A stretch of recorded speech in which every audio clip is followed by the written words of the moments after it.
You are interested in diversity management at the tertiary level? Then this video is just a thing. It sets out to discuss a multidimensional and intersectional approach towards diversity management that is particularly suited for higher education.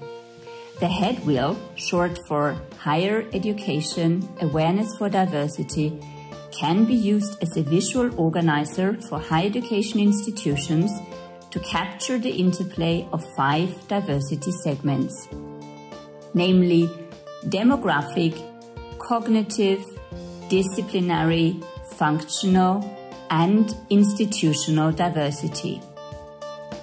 It seeks to reinforce the perspective that persons studying and working at an institution of higher learning draw on a variety of backgrounds that flow into one another, mostly with no defined borders.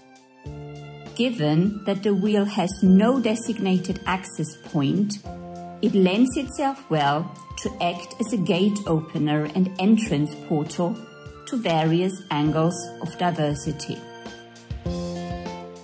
Existing models look at workforce diversity without taking account of any university-specific demands and opportunities. No attention is being paid to the requirements of the student population and how to manage an increasingly diverse student body. In contrast to these modules, this frame does not depict personality as a black box in the center, but rather seeks to integrate it as a cognitive dimension encompassing different learning strategies, problem-solving approaches, and prediction and perception models.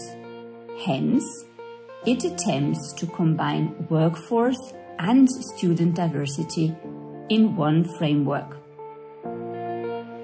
To begin with, demographic diversity is increasingly regarded as a normative goal to address social groups that had previously been excluded from higher education.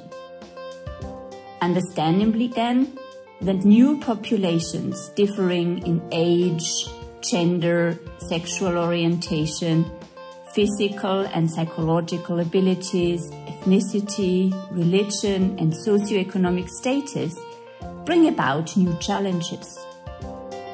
To successfully integrate historically underrepresented student populations and to increase diversification, accessibility, and permeability, higher education institutions need to offer support structures that promote educational equity, accountability, and social justice. The second segment is the one of cognitive diversity, which includes different value structures such as various models of perception and prediction, and different knowledge structures, so to say various learning strategies, cognitive styles, problem-solving and information processing approaches. These structures are strongly linked to the respective educational and societal backgrounds.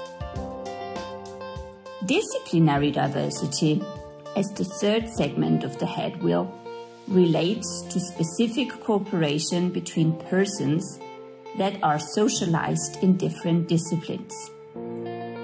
Appreciation of various skill sets and a dynamic exchange of different disciplinary perspectives create new opportunities, may lead to more creative solutions and a strengthened potential for innovation. In the context of higher education, disciplinary diversity seems to increasingly become a strategic imperative for graduate employability.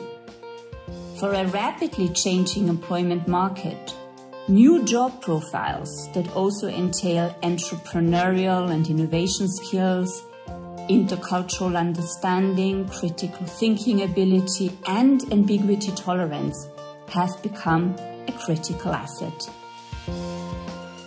Functional diversity is achieved if employees, and in higher education institutions also students, take on different roles, perform different functions, engage in different practices, or work outside their traditional functional areas.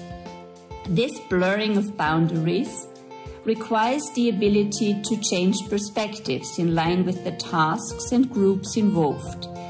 Institutions that recognize the added value of functional diversity encourage cross-functional teamwork and support a multi-professional orientation where organizational learning, team cohesion, and team performance are foregrounded.